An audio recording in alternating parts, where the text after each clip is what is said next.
Hello friends, எல்லாருக்கும் வணக்கம். So இப்போ ரீசெண்டாக என்கிட்ட வந்து ஒரு கேட்ட கொஷின் என்ன அப்படின்னா, நீங்கள் வந்து கோச்சிங் இன்ஸ்டியூட் வந்து போனீங்களா போலையா அப்படிங்கிற ஒரு கொஷின் வந்து ரொம்ப நேச்சுரலாகவே என்கிட்ட வந்து கேட்டாங்க. சரி, இந்த கொஷின் வந்து ஓரளவுக்கு வந்து ஒரு கரெக்டான கொஷின் அப்படின்னு நான் வந்து சொல்லுவேன். ஏன்னா இப்போ வந்து பேங்க் எக்ஸாமுக்கு வந்து அந்தளவுக்கு வந்து கோச்சிங்கில் வந்து பைசா வாங்குறாங்களா அப்படிங்கிறதெல்லாம் எனக்கு வந்து தெரியல. பட் நான் படிக்கும் போதெல்லாம் அவ்வளோ கிடையாது. இப்போ நீங்கள் வந்து இப்போ ஒரு 2-3 வருஷத்துக்கு முன்னாடி யூபிஎஸ்சிக்கெலாம் நான் வந்து கோச்சிங் எடுத்தேன். அன்அகாடமியில் எடுத்தேன். அப்படியே ரொம்ப ரொம்ப அதிகம். என்ன சொல்கிறது, ஒரு பக்கா பிஸ்னஸாகவே வந்து பண்ணுறாங்க. ஒரு 60,000லேருந்து 1,00,000 வரைக்கும் வந்து போகுது மினிமம் ரேட்டு. நான் சொல்கிறது ஓரளவுக்கு உங்களுக்கு குவாலிட்டியாக கிடைக்கணும் அப்படின்னாலே நீங்கள் ஒரு 60,000லேருந்து 1,00,000 அப்படிங்கிறது செலவு பண்ணணும். நல்லா ஞாபகம் வச்சுக்கோங்க. இது வந்து வெறுமன வீடியோஸ்க்கு தான். டெஸ்ட்டுங்கிறதுக்கு இருக்கு இல்லையா, இங்கே நம்ம மார்க் டெஸ்ட்லாம் ஆர்வி போர்டு பேங்காஸ் அது மாதிரி டெஸ்ட் இருக்கு இல்லையா, அங்கே அதே மாதிரி டெஸ்ட் இருக்கும். அதுக்கு திருப்பி நீங்கள் பயங்கரமாக என்ன பண்ணணும் அப்படின்னா செலவு பண்ணணும். பயங்கரமான ஒரு என்ன சொல்கிறது, ஒரு எக்ஸ்பென்சிவான ஒரு எஜுகேஷனாக வந்து அது வந்து ஆயிடுச்சு. பட் வந்து அதுக்காக வந்து நிறைய பேர் என்ன பண்ணுவாங்க அப்படின்னா கோச்சிங் வந்து எடுக்கிறதா எடுக்க வேணாமா அப்படிங்கிறத டிஸ்கஸ் பண்ணிட்டு இருப்பாங்க. இதெல்லாம் ஒரு பக்கம் போட்டோம். ஸோ என்கிட்ட வந்து இப்போ கேட்ட கொஸ்டின், நீங்கள் கோச்சிங் போனீங்களா இல்லை அப்படின்னு கேட்டிங்கன்னா, நான் பேங்க் எக்ஸாம் படிக்கும் போதெல்லாம் இந்த அளவுக்கு ஒன்று காசு வந்து லட்சக்கணக்கில் நான் வந்து பேங்க் எக்ஸாம் கோச்சிங்லாம் அதை வாங்குறது கிடையாது. இப்போவும் நான் உங்களுக்கு சொல்கிறது என்ன அப்படின்னா, யாராவது உங்கள்கிட்ட வந்து லட்சக்கணக்கிலலாம் பேங்க் எக்ஸாம் கோச்சிங் வந்து கேட்குறாங்க அப்படின்னா பயங்கரமாக யோசிங்க. இன்ஃபேக்ட் நான் வந்து போகாதீங்க அப்படின்னு நான் வந்து சொல்லுவேன். ஸோ லட்சக்கணக்கில் நம்ம செலவு பண்ணி படிக்கிற அளவுக்கு பேங்க் எக்ஸாம் கோச்சிங் வந்து அந்தளவுக்கு வந்து தேவையில்லை அப்படிங்கிறது தான் உண்மை. எவ்வளோ % அவங்க கான்ட்ரிபியூட் பண்ணுறாங்க இல்லை ஹெல்ப் பண்ணுறாங்க அப்படின்னா மேபி வந்து ஒரு 20% நான் வந்து சொல்லுவேன். தாராளமாக வந்து ஒரு 10லேருந்து 20% சொல்லுவேன். இப்போ நீங்கள் என்னுடைய ஸ்டோரி கேட்டிங்க அப்படின்னா உங்களுக்கு வந்து கரெக்டாக வந்து புரியும். எக்ஸாக்டாக நான் என்னுடைய ஸ்டோரி வந்து ஒரு கோர்வையாக ஃபுல்லாக சொல்லிடுறேன். அதுலேருந்து நீங்கள் எடுத்துக்கக்கூடிய ஒரு என்ன சொல்கிறது, ஒரு கன்க்ளூஷன் நீங்களாக வந்து எடுத்துக்கோங்க. நான் வந்து 2017 ஒரு மிட் இருக்கும், ஓகேவா? அந்த டைமில் நான் என்ன பண்ணேன், மிட்டோ எண்டோன்னு நினைக்கிறேன். அந்த டைமில் என்ன பண்ணேன் அப்படின்னா பேங்க் எக்ஸாம் படிக்க வந்து ஆரம்பித்தேன். ஒரு 6லேருந்து 8 மாதத்துக்கிட்ட நினைக்கிறேன். சுத்தமாக நான் எந்த கோச்சிங் இன்ஸ்டியூட்டும் போகல. அதுக்கு மெயினாக என்ன அப்படின்னா எனக்கு என் மேலே இருந்த ஒரு ஓவர் கான்ஃபிடன்ஸ் தான். ஒரு கோச்சிங் இன்ஸ்டியூட் போய் நம்ம வந்து கிளியர் பண்ணுங்கிற அவசியம் கிடையாது அப்படிங்கிற ஒரு இதுதான். பட் அது வந்து ரொம்ப ரொம்ப தவறு. கோச்சிங் இன்ஸ்டியூட் என்ன பண்ணுறாங்க அப்படின்னா அவங்க நிறைய காசு வாங்குறாங்க, நிறையா என்னென்னமோ புக்கை கொடுக்குறாங்க, எல்லாம் ஒரு பக்கம் இருக்கட்டும். பட் அவங்க கரெக்டாக பண்ணுற ஒரு விஷயம் இருக்குது. அது என்ன அப்படின்னா அவங்களுக்கான ஸ்ட்ராட்டஜியை சொல்லிடுறது. ஸோ அவங்க பல வருஷம் பலவிதமான students and mock test, main test IBPS பிஓவில் ஒவ்வொரு வருஷமும் நடக்கக்கூடிய டெஸ்ட்லாம் அவங்க ஃபாலோ பண்ணிட்டே இருப்பாங்க. ஒவ்வொரு வருஷமும் இப்போ நடக்குது இல்லை, இப்போ ஆர்ஆர்பி பிஓ கிளர்க்கு நடக்குது. அந்த மாதிரி ஒவ்வொரு வருஷமும் நடக்கக்கூடிய டெஸ்ட்டை அவங்க ரொம்ப கரெக்டாக ஃபாலோ பண்ணிக்கிட்டு இருப்பாங்க. அதனால் அவங்களுக்கு இந்த ட்ரெண்டு என்ன நடக்குது அப்படிங்கிறதெல்லாம் அவங்களுக்கு அத்துப்படியாக இருக்கும். ஃபிங்கர் டிப்ஸில் வச்சுருப்பாங்க. நான் சொல்கிறது மெயினான ஒரு கோச்சிங் இன்ஸ்டியூட்ஸ் தான். இப்போ நீங்கள் வந்து பார்த்தீங்க அப்படின்னா சின்ன சின்ன கோச்சிங் இன்ஸ்டியூட்ஸ் என்ன பண்ணும் அப்படின்னா எல்லா இடங்கள்லேயும் எனக்கு தெரிஞ்சு வந்து இருக்குது. இப்போ நீங்கள் திருச்சி, தஞ்சாவூர், புதுக்கோட்டை இது மாதிரிலாம் பார்த்தீங்கன்னா நீங்கள் சொல்லக்கூடிய பெரிய பெரிய கோச்சிங் இன்ஸ்டியூட் நீங்கள் பார்ப்பீங்க, விளம்பரத்தில் பார்ப்பீங்க. அதெல்லாம் இருக்கும். அதெல்லாம் வந்து ஒரு 3லேருந்து ஒரு 5 இருக்கும்னு நினைக்கிறேன். சின்ன சின்ன கோச்சிங் இன்ஸ்டியூட் கேட்டிங்க அப்படின்னா அது நிறையா இருக்கும், ஓகேவா? அது எவ்வளோ இருக்கணும் அப்படின்னா அது வந்து இருக்கும். பெரிய கோச்சிங் இன்ஸ்டியூட் ஒரு 5னா, சின்ன கோச்சிங் இன்ஸ்டியூட் வந்து ஒரு 5லேருந்து அது ஒரு 10 இருக்கும், ஓகேவா? நான் சொல்கிறது ரொம்ப மினிமமாக சொல்கிறேன். மேக்ஸிமமாக நீங்கள் எவ்வளோனா வச்சுக்கோங்க. சென்னை மாதிரி இடத்துல ரொம்ப மேக்ஸிமமாக நிறையா இருக்கும், அதை விட்டுருவோம். பட் சின்ன கோச்சிங் இன்ஸ்டியூட்டும் ஹெல்ப் பண்ணும், அதான் நான் சொல்ல வரேன். இப்போ என் கேஸ் எடுத்துக்கிட்டிங்கன்னா நான் வந்து ஏற்கனவே ஒர்க் பண்ணிகிட்டு இருந்தேன். ஈவினிங் வந்து அப்படியே வருவேன். ஒரு ½ அன் ஹவர் ஒரு சின்ன கோச்சிங் இன்ஸ்டியூட்டில் தான் நான் போய் சேர்ந்தேன். ஒரு 8,000 10,000 கிட்ட வந்து வாங்கினாங்க. நான் என்ன பண்ணேன் அப்படின்னா ஈவினிங் சாப்பிட்டுட்டு அப்படியே வந்து நான் வீட்டுக்கு போகிற வழியில வந்து இருக்கும். நான் இருந்த இடத்துலேருந்து ஒரு 2-3 கடை தள்ளி தான் அந்த கோச்சிங் இன்ஸ்டியூட் இருந்துச்சு. அவங்கள்ட்ட போயிட்டு அட்டன் பண்ணிட்டு வந்துடும். ஒரு அரை மணி நேரம் டெய்லி நான் அவங்கள்ட்ட பேசியிருந்தா பெருசு. பட் அவங்க ப்ரிலிம்ஸுக்கு பெரிய லெவலில் ஹெல்ப் பண்ணாங்க. ஏன்னா நம்ம நல்லா படிப்போம், ஓகேவா? சூப்பராக படிப்போம். ஆனால் நம்மளால் ப்ரிலிம்ஸை கூட என்ன பண்ண முடியாது அப்படின்னா கிளியர் பண்ண முடியாது. அதுதான் உண்மை. பட் ஏன் அப்படின்னா நம்ம ஒரு சின்ன தவறு வந்து பண்ணிக்கிட்டு இருப்போம். பட் அந்த தவறு வந்து ஒரு எக்ஸாமை நீங்கள் கிளியர் பண்ணுறது தடுக்கக்கூடிய ஒரு தவறாக வந்து இருக்கும். ரொம்ப காமனாக அது நடக்கும் பேங்க் எக்ஸாம்ஸில். அப்படி இப்போ நான் ப்ரிலிம்ஸே எடுத்துக்கிட்டிங்க அப்படின்னா குவான்ஸில் வந்து எந்தெந்த சம்ஸ்லாம் இப்போ வந்து இந்த ஒரு சிம்பிளிஃபிகேஷனாக என்ன பண்ணுவாங்கன்னா இவங்க இல்லை கொஷினில் லாஸ்ட் 5 வச்சுருப்பானுங்க. மொதல் 5 ரொம்ப டஃப்பான கொஷின்ஸாக வச்சுருப்பானுங்க. ஸோ எனக்கு எப்படி இருக்கும் அப்படின்னா எனக்கு ஒரு ஈகோ இருக்கும். மொதல் 5 டஃப்பாக இருந்தால் நம்ம ஏன் அது அட்டன் பண்ணக்கூடாதாங்கிற ஈகோ வந்து ஐபிபிஎஸ் பிஓக்கு போய் ப்ரிலிம்ஸ் எழுதுனாலே அந்த ஈகோ இருக்கும். இது எனக்கு ஈகோனா நிறைய பேர் வேணும்னே தெரிஞ்சு தெரியாமலோ பண்ணுவாங்க. பட் நமக்கு தெரிஞ்சிருக்கக்கூடிய சிம்பிளிஃபிகேஷன், டிஐஇ, நம்பர் சீரியஸ் இதெல்லாம் என்ன பண்ணிடுவாங்க அப்படின்னா ரொம்ப கொஸ்டின் பேப்பரோட லாஸ்ட்டாக தேடுவாங்க. வேணும்னே நமக்கு விரிக்கப்பட்ட ட்ராப்பில் நம்ம வேணும்னே கொண்டு போய் விழுவோம். நம்ம நல்லா படிச்சிருந்தா கூட இந்த மாதிரி ட்ராப்பில் போய் விழுந்து நாமே என்ன பண்ணிப்போம் அப்படின்னா ஃபெயில் பண்ணிப்போம். அந்த கோச்சிங் இன்ஸ்டியூட் சின்ன கோச்சிங் இன்ஸ்டியூட் போய் சேர்ந்ததுக்கப்புறம் அவங்க ஹெல்ப் பண்ணாங்க, கொஞ்சம் கைட் பண்ணாங்க. என்னுடைய உழைப்பும் சேர்ந்து வரிசையாக எல்லா ப்ரிலிம்ஸ்லையும் என்ன பண்ணிட்டேன், கிளியர் பண்ண ஆரம்பிச்சிட்டேன். சரி, அப்போ கோச்சிங் இன்ஸ்டியூட் தான் எல்லாமா அப்படின்னு கேட்டிங்க அப்படின்னா அதுக்கு தான் நான் சொல்ல வரேன். நான் வந்து அவர்கிட்ட ஒரு விஷயம் சொன்னேன். என்ன சொன்னால், நான் உங்கள்கிட்ட முழுசாக வந்து என்ன பண்ணிடுறேன், ஒப்படைச்சிடுறேன். நீங்கள் என்ன சொன்னாலும் நான் கேட்குறேன், நீங்கள் என்ன சொன்னாலும் நான் கேட்குறேன். பட் நான் வந்து எக்ஸாம் வந்து கிளியர் பண்ணணும் அப்படின்னு நான் என்ன பண்ணேன் சொன்னேன். பட் ஆக்சுவலாக அவரே வந்து பேங்க் எக்ஸாம் தான் வந்து ட்ரை பண்ணிட்டு இருந்திருக்காரு போல். அவருக்கே அது வந்து கிளியர் பண்ண முடியல. அப்போ இதுலேருந்து என்ன தெரியுது அப்படின்னா, அவங்களால வந்து கைட் பண்ண முடியும், பட் கம்ப்ளீட்டாக கைட் பண்ண முடியாது. உங்களுடைய உழைப்பு, அவங்களுடைய கைடன்ஸ் எல்லாம் சேர்ந்து தான் வந்து கிடைக்கும். இன்ஃபேக்ட் அவங்களோட கைடன்ஸ் வந்து ஒரு 20% இருந்தால் பெருசு, ரொம்ப அதிகம் நான் சொல்கிறது. மற்ற காம்படேட்டிவ் எக்ஸாம்ஸ்லேயும் இதே மாதிரி தான் இருக்கும். கோச்சிங்கோட பர்சன்டேஜ் வந்து ஓரளவுக்கு தான் இருக்கும். நீங்கள் படிக்கிறதா வந்து அதிகமாக இருக்கும். நான் பேங்க் எக்ஸாமுங்கவும் ஒரு 20% நான் அப்ராக்சிமேட்டாக சொல்கிறேன். மற்ற காம்படேட்டிவ் எக்ஸாம்ஸுங்கிறது நீங்களே பார்த்துக்கோங்க. பட் இவங்க என்ன பண்ணுறாங்க அப்படின்னா, கரெக்டான ஸ்ட்ராட்டஜி கொடுத்துறது அப்படிங்கிறதுனால பல மாதங்கள் என்ன ஆகும், நமக்கு சேவ் ஆகும். இப்போ இதே நான் என்னுடைய கேஸில் எடுத்துக்கிட்டிங்கன்னா கூட ரொம்ப மாதம் நான் ப்ரிலிம்ஸ் கூட கிளியர் பண்ணாமல் இருந்தேன். பட் இவங்கள்ட்ட போனதுக்கப்புறம் சும்மா கொஞ்சம் ஒரு மாதத்துலேயே நம்ம வரிசையாக நான் ப்ரிலிம்ஸ் கிளியர் பண்ண ஆரம்பிச்சிட்டேன். ஸோ அப்போ நமக்கு என்ன பண்ணுறாங்க, நம்ம பண்ணக்கூடிய மிஸ்டேக்ஸை சுட்டி காமிச்சு அவங்க என்ன பண்ணிடுறாங்க, சரி பண்ணிடுறாங்க. பட் இதை நான் சொன்னேன் இல்லையா, என்னை நானே ஒப்படைச்சிட்றேன், நான் வந்து நீங்கள் கிளியர் பண்ண வைங்க. பட் அவங்களால மெயின்ஸை வந்து என்ன கிளியர் பண்ண வைக்கவே முடியலை. மெயின்ஸை கிளியர் பண்ணதுக்கு முழுக்க காரணம் நான் மட்டும்தான். ஓகேவா?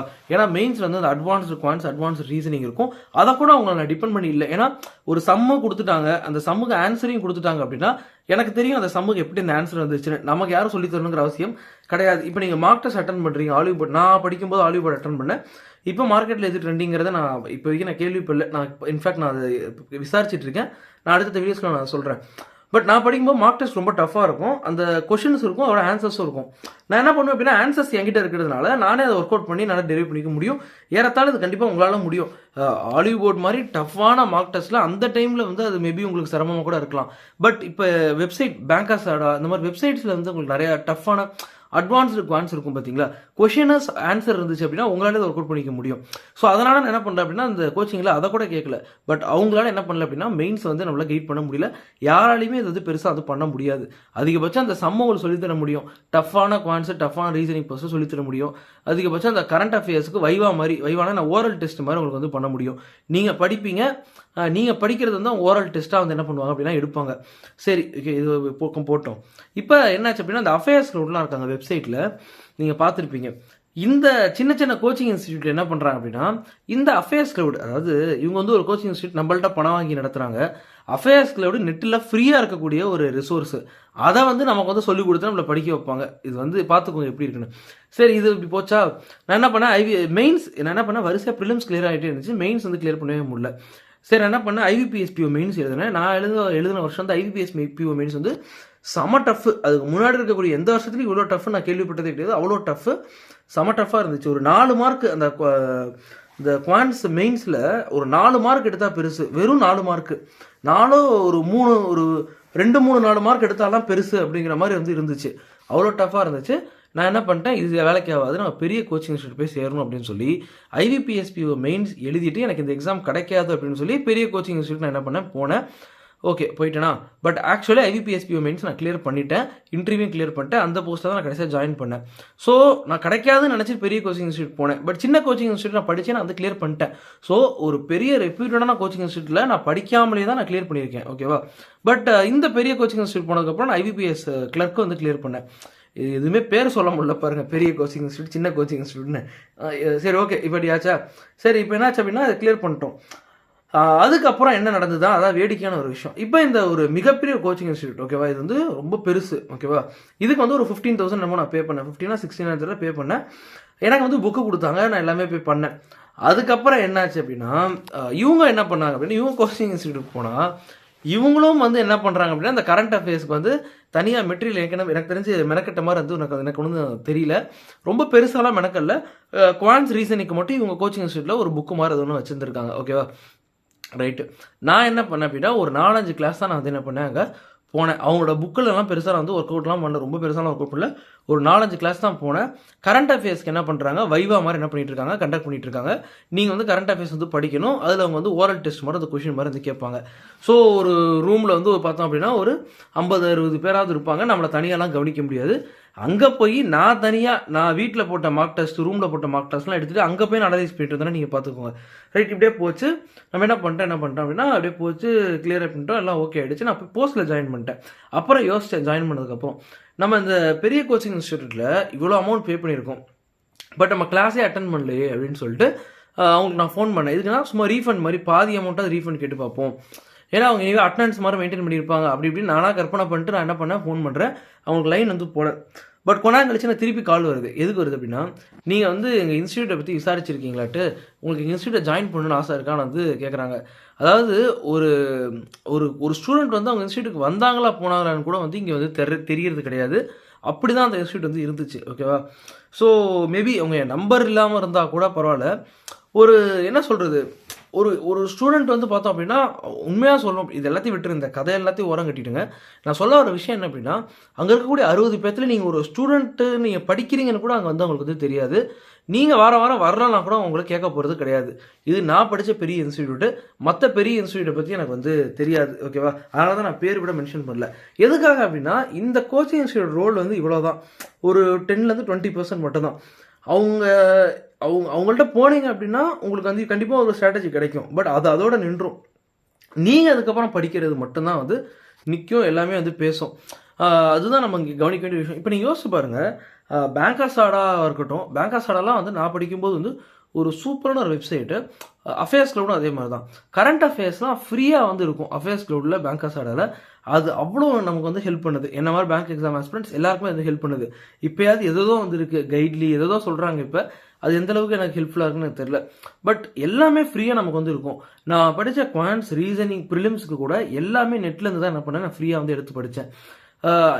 நான் புக்குக்குன்னு ஸ்பெண்ட் பண்ணது வந்து பார்த்தோம் அப்படின்னா ஆர்எஸ் அகர்வால் புக்கு, அப்புறம் வந்து இன்னொரு ஏதோ ஒரு ஷர்மான்னு நினைக்கிறேன். அது கூட பெருசாக வந்து தேவை கிடையாது. நான் இன்ட்ரெஸ்ட்டில் நான் வந்து வாங்கினேன், எனக்கு ஞாபகம் இல்லை. பட் ஆர்எஸ் அகர்வால் புக் வந்து ரொம்ப ப்ரிலிம்ஸாக கண்டிப்பாக தேவை. அந்த புக்கு வந்து ரொம்ப எனக்கு பிடிச்ச புக்கு. அதனால் நான் வந்து ஆக்சுவலி பிளேஸ்மெண்ட் வந்து படிச்சுட்டு இருந்ததுனால நான் அப்படியே நான் வந்து படித்தேன். ஸோ இவ்வளோதான். நம்ம வந்து ரொம்ப ஒன்றும் கோச்சிங் இன்ஸ்டியூட் பக்கம் வந்து போயிடக்கூடாது. ஏன்னா அல்டிமேட் எய்ம் வந்து நம்ம கரெக்டாக படிக்கிறது மட்டும்தான். என்ன ஒன்று, நம்ம பக்கம் நல்லா ஹார்ட் ஒர்க் பண்ணுவோம். பட் தப்பான ஒரு இடத்துல இப்போ என்ன பண்ணியிருப்போம், ஹார்ட் ஒர்க் பண்ணிட்டு இருப்போம். இப்போ ஃபுட்பாலில் வந்து பார்த்தோம் அப்படின்னா, நீங்கள் ஒரு பெரிய ஸ்கில்டு பிளேயராக வந்துருப்பீங்க, ரொம்ப சூப்பர் பிளேயராக இருப்பீங்க. பட் எந்த சைடு கோல் அடிக்கணும்னு இருக்கு இல்லையா? நீங்கள் பாலை வந்து எவ்வளோ தூரம் டெக்னிக்காக சூப்பராக பண்ணால் கூட ஆப்போசிட் சைடில் போய் கோல் போட்டால் எப்படி இருக்கும்? அந்த மாதிரி நீங்கள் வந்து எவ்வளோ பெரிய ஒரு ஹார்ட் ஒர்க் பண்ணால் கூட அது கரெக்டாக பண்ணணும். அது மட்டும்தான் நம்ம வந்து கவனிக்க வேண்டிய ஒரு விஷயம். ஸோ அதை வந்து கோச்சிங் இன்ஸ்டியூட் உண்மையிலே பண்ணுறாங்க. அதை நான் பண்ணல அப்படின்னு நான் சொல்லவே மாட்டேன். கண்டிப்பாக பண்ணுறாங்க. என்னன்னா, பெரிய கோச்சிங் இன்ஸ்டியூட் போயிட்டா என்ன ஒரு சோகம் அப்படின்னா, அவ்வளோ பேரை வதன்னு வச்சுருக்காங்க. ஒரு 60 பேர், 70 பேர், 50 பேர்லாம் வச்சுருக்காங்க. எனக்கு அங்கே என்ன குவாலிட்டி வருதுங்கிறதே எனக்கு சீரியஸாக வந்து தெரியல. மேபி அதில் பயனடைஞ்சவங்க இருக்கலாம். மேபி என் செட்லேயே கூட அந்த இன்ஸ்டியூட் வந்து வெளியே வந்தவங்க இருக்காங்க. ஸோ அதனால் நம்ம வந்து அதை விமர்சிக்கிறதுக்கு ஒன்றும் கிடையாது. நம்மளோட எய்ம் வந்து உங்களுக்கு அது ஹெல்ப் பண்ணுமா இல்லையான்னு சொல்கிறது தான். ஸோ நீங்கள் இதுலேருந்து நீங்களே ஒரு கன்க்ளூஷன் வந்து எடுத்துக்கோங்க. பட் எஸ், நீங்கள் நல்லா வீட்டில் வந்து ஒர்க் பண்ணுறீங்க, நீங்கள் நல்லா ஹார்ட் ஒர்க் பண்ணுறீங்க, கன்சிஸ்டண்ட்டாக ரொட்டீனாக நீங்கள் படிக்கிறீங்க, பட் கிளியர் பண்ண முடியல அப்படின்னா நீங்கள் போய் அந்த கோச்சிங் இன்ஸ்டியூட்டில் கேட்டிங்கன்னா அவங்க கரெக்டாக வந்துக்கணும், அவங்க வந்து சொல்லி தருவாங்க. ஓகேவா? பட் ஒரு சில கோச்சிங் இன்ஸ்டியூட்ஸில் மேபி வந்து இந்த அட்வான்ஸ்டு பசில்ஸு, அட்வான்ஸ்டு குவான்ட்ஸு சொல்லித்தரதுக்குலாம் ஸ்டாஃப் இருந்தாங்க அப்படின்னா நீங்கள் வந்து உண்மையிலே கிஃப்டட் தான். ஏன்னா அதெல்லாம் அவங்களுக்கு தெரிஞ்சால் அவங்களே பேங்க் எக்ஸாம் கிளியர் பண்ணியிருப்பாங்க. பட் அதெல்லாம் அவங்க வந்து உண்மையிலே சொல்லித்தராங்களாங்கிறது எனக்கு வந்து நிஜமாலுமே வந்து தெரியல. ஒரு சூப்பரான, உங்களுக்கு தெரியும் இந்த சீட்டிங் அரேஞ்ச்மெண்ட்டும் இருக்கும். அதில் வந்து கலர்ஸ் பிடிச்சது இருக்கும், நிறைய கலந்து இருக்கும். இப்போ ஏ லைக்ஸ் கிரிக்கெட் அப்படிங்கிறது இருக்கும். அதிலே ஏஐ சீட்டட் அப்படின்னு சொல்லி எல்லாம் 2-3 சேர்ந்து வரும் இல்லையா? ரொம்ப டஃப்பாக இருக்கும். அதை நம்ம தனியாக ஒரு வீட்டில் ஒர்க் அவுட் பண்ணோம் அப்படின்னா ஒரு 20 to 30 minutes ஆகும், அந்தளவுக்கு இருக்கும். அதெல்லாம் உங்களுக்கு ஒரு கோச்சிங் இன்ஸ்டியூட் சொல்லித்தரதுக்கு ஆள் இருக்காங்க அப்படின்னா உண்மையிலே நீங்கள் வந்து பெரிய விஷயம் தான். ஸோ அந்த அளவுக்கு மேபி இருந்துச்சுன்னா நீங்கள் வந்து பாருங்கள். பட் எனக்கு இந்த மாதிரிலாம் கிடைக்கல சார், எனக்கு கிடைக்கல பிரதர், எனக்கு இந்த மாதிரிலாம் பெரிய லெவலில் நம்பிக்கை இல்லை, தெரில அப்படின்னா நீங்கள் வந்து தனியாக வந்து படிங்க. பட் ஓரளவுக்கு கைடன்ஸ் எடுத்துக்கோங்க. கோச்சிங் இன்ஸ்டியூட் கைடன்ஸை நீங்கள் வந்து எடுத்துக்கோங்க. அது கண்டிப்பாக எடுத்துக்கோங்க. பட் இன்கேஸ் எனக்கு ஃபினான்ஷியலாக எனக்கு அந்தளவுக்கு கோச்சிங் இன்ஸ்டியூட் போகிறதுக்குலாம் பணம் இல்லை அப்படின்னா ஓகே, நீங்கள் தனியாகவே வந்து படிக்கலாம். நம்மளும் முடிஞ்ச அளவுக்கு ஸ்ட்ராட்டஜி இந்த மாதிரி போடுவோம். இன்றைக்கி யூடியூப்பில் நிறையா விஷயங்கள் இருக்குது. தட்டி தடுமாறி கண்டிப்பாக ஒரு நாள் நீங்கள் கிளியர் பண்ணிடுவீங்க. ஓகேவா? ரைட். நீங்கள் என்ன டெலகிராம் குரூப்பை ஜாயின் பண்ணால் கீழே ஒரு லிங்க் ஜாயின் பண்ணிக்கோங்க. வேறு ஏதாவது டவுட்ஸ் இருந்துச்சுன்னா கீழே கமெண்ட் செக்ஷனில் கூட நான் ஆன்சர் பண்ணுறேன். ஸோ அடுத்த வீடியோஸில் பார்ப்போம். பை.